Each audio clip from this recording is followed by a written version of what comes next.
the sixth time in its storied history, Breeders' Cup has arrived at Santa Anita. We'll run down all horses competing Championship Friday.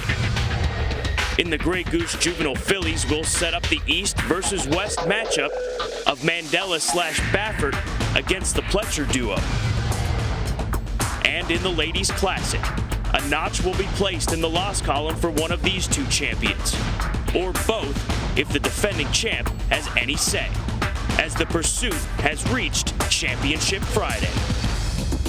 Skywalker is still there, carrying a huge upset looming here, and they're coming down to the finish, and it is pleasantly perfect. Raven Pass and Frankie Dettori have won the class. Zenyatta, what a performance, one we'll never forget.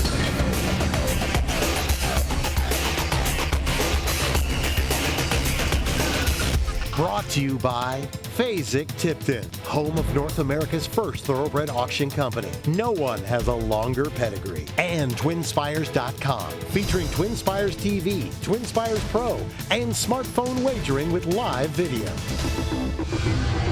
She's already accomplished so much in this game of thoroughbred racing. Royal Delta for Bill Mott and Mike Smith. Speaking of accomplishments, but she's looking to become the first Breeders' Cup Ladies Classic back-to-back winner since Bayakoa was able to do it back in '89 and 1990.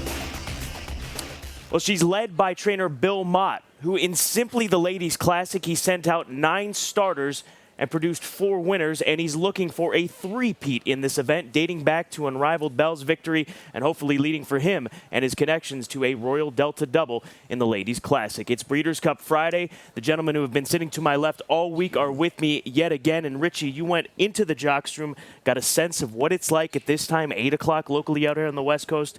So what is it? What's the environment like in the jocks room? Well, the majority of the jockey valets are already in the room preparing, getting their corners set, polishing boots, making sure they've got everything ready for the big day. And Rosie Napravnik, I see it also dropped off her tack, checked in, was kind of wandering around, taking in Santa Anita's beautiful sights. Siegel, this is the 6th year that the Breeders' Cup has gone to a 2-day event. Has it worked out for them? I think it has. I mean, sure, they've grown the program. We now have 15. But I tell you what, you have a Friday program that is capped by the Ladies Classic with not one but 2 Eclipse Awards on the line, one for 3-year-old filly and the other for the older mare, a series of other terrific races. Some of them have drawn great. Some of them have drawn light. You never know what you're going to get. But I do know we have 2 tremendous days of racing right here at Santa Anita. Well, we're going to jump into Breeders' Cup Championship Friday, go through all 6 Breeders' Cup races as the show progresses, but it's time now for our pursuit news as we go down to Caton Radar. And Caton, we're losing a marathoner.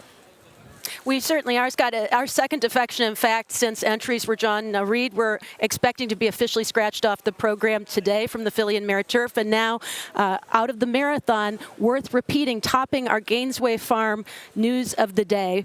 Worth repeating is out of the Breeders' Cup Marathon. According to Mike Mikowski, he will be a vet scratch, injuring himself sometime yesterday.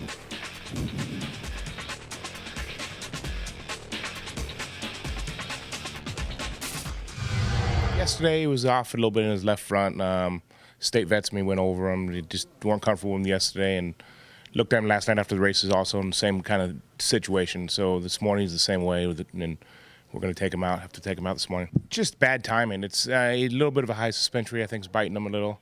It's something we kind of deal with all the time with some of these older horses, and it's just, a little icing and therapy will be fine. It just the timing wise, you do it this close to a race, and be a big day like this, got to be 100% with no chances. As for those running today and on the track today, all systems go for Sustained in the Juvie Fillies turf. She had been nursing a foot bruise, but according to Dale Romans, is over the worst of it. Wayne Catalano's Oscar Party also out on the track. Cat looking for his 3rd Breeders' Cup win with a 2-year-old filly. And Kauai Katie and Dreaming of Julia stayed in the barn for Pletcher, saying both are all good. With the fillies, in particular, Kauai Katie, why was the juvenile fillies the right choice for her versus the sprint? Well, it's just such a more significant race. Grade 1, $2 million, championship on the line. It just felt like there's a lot more upside for a filly that's training really well. And she hasn't done anything to tell us that she can't go that far. So we felt like she deserved the opportunity. I would envision Kauai Katie being very prominent early, possibly even on the lead, depending on what Beholder does. But I think it doesn't compromise Dreaming of Julia's chances, having some more pace in there. And think it will allow John Velasquez to ride the race he wants and allow Dreaming of Julia to kind of settle in stride, as opposed to in the Frizette when we were virtually in a match race and really had to kind of keep my happy face busy throughout. And both those fillies, along with the Pletcher's other two that shipped in, had only 1 day of training over the track.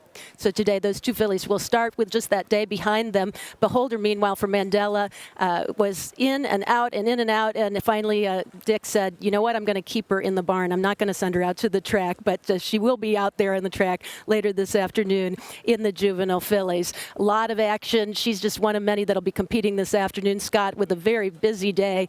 The schedule of events today starts with a couple of undercard races that are really good ones, and then we get things rolling with the Breeders' Cup Juvenile Sprint, the Marathon, the Juvenile Fillies Turf, and working our way through the Juvenile Fillies, where you'll see Dreaming of Julia along with Quai Katie, and Filly and Mare Turf, wrapping it all up with the Ladies' Classic, the big one.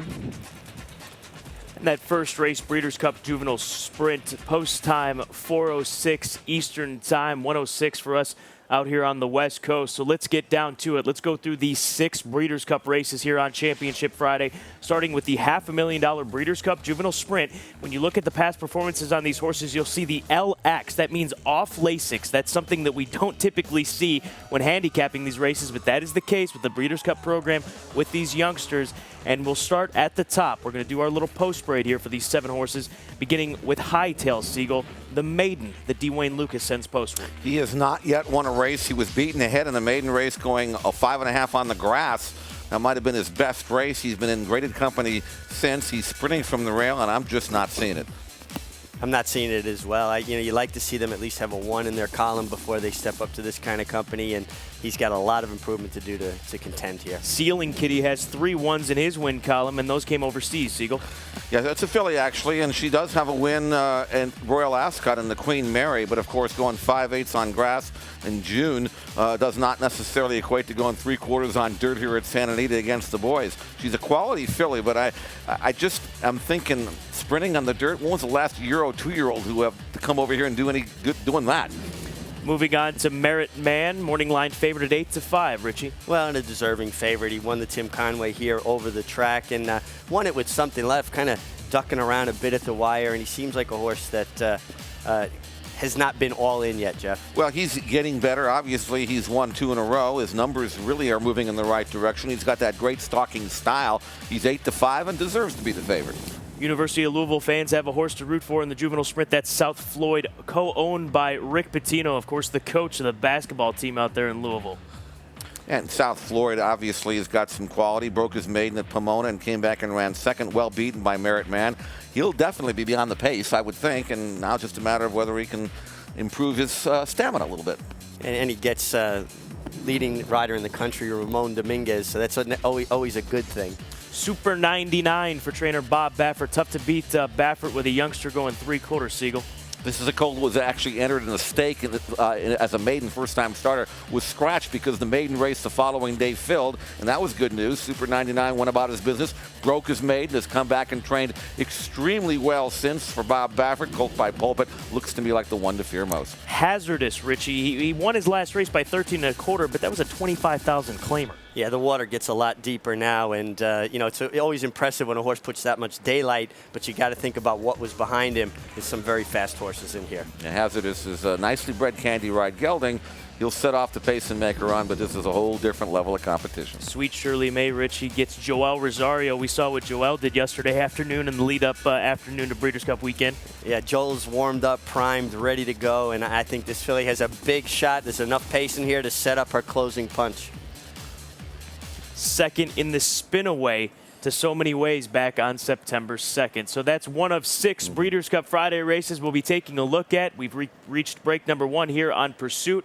And when we come back, we'll jump into Breeders' Cup race number 2, the 1 3/4 marathon. Adagon, the youngster, and then the most accomplished horse in the race by far, Fame and Glory. What can he do for the boys from Ballydoyle on dirt this afternoon?